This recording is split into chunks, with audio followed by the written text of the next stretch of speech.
कहानी ब्रह्मांड के विशाल आकाश से शुरू होती है। दिव्य संगीत की गूंज के बीच देवता और असुर समुद्र मंथन करते हैं। भगवान विष्णु अपने कूर्म कछुए अवतार में मंदिर पर्वत को स्थिर रखते हैं। वासुकी नाग को रस्सी के रूप में उपयोग किया जाता है, जो फुंकारते हुए देवताओं और असुरों के खींचने पर दोनों ओर से हिलता है। समुद्र की गहराइयों से दिव्य वस्तुएं निकलती हैं।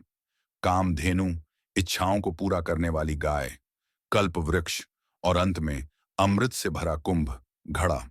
जैसे ही असुर इसे छीनने की कोशिश करते हैं, भगवान विष्णु इसे बचाने के लिए जयंत को सौंपते हैं। जयंत कुंभ को लेकर भागते हैं और अमृत की बूंदें हरिद्वार, प्रयागराज, नासिक और उज्जैन में गिरती हैं, जो इन स्थानों को पवित्र बना देती हैं। आकाश में दिव्य प्रकाश फैल जाता है और गंगा, यमुना और सरस्वती इन स्थलों को आशीर्वाद देती हैं।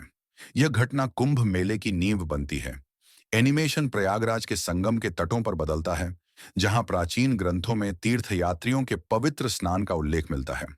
तुलसीदास की रामचरितमानस जैसी रचनाएं इन तीर्थ यात्राओं के महत्व को दर्शाती हैं। जैसे जैसे सदियां बीतती हैं, तीर्थयात्रियों के विभिन्न युगों के दृश्य दिखाए जाते हैं। कुछ दिए लेकर आते हैं, कुछ भजन गाते हैं और कुछ नदी में पवित्र स्नान करते हैं। मुगल काल के दौरान इन मेलों की निरंतरता के ऐतिहासिक प्रमाण भी मिलते हैं। माघ मेला को प्रमुख रूप से दिखाया जाता है, जो आज के कुंभ मेले के रूप में विकसित हुआ। फ्रेम तारों भरे रात के आकाश की ओर बढ़ता है, जहां बृहस्पति, सूर्य और चंद्रमा खगोलीय स्थिति में चमकते हैं।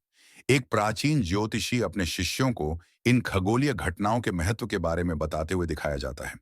हरिद्वार में कुंभ तब मनाया जाता है जब बृहस्पति कुंभ राशि में और सूर्य मेष राशि में प्रवेश करता है।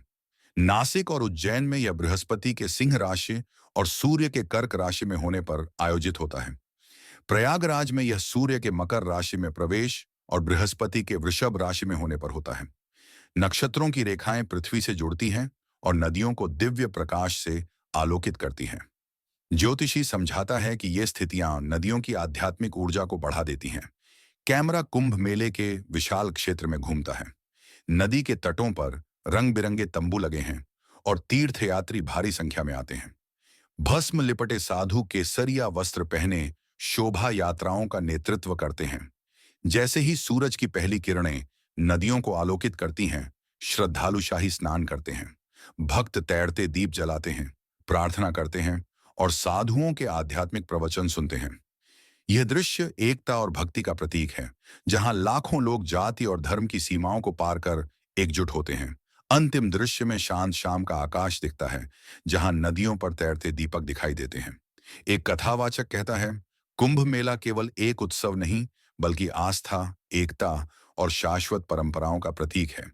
यह हमें ब्रह्मांड और मानव अस्तित्व के बीच के गहरे संबंध की याद दिलाता है।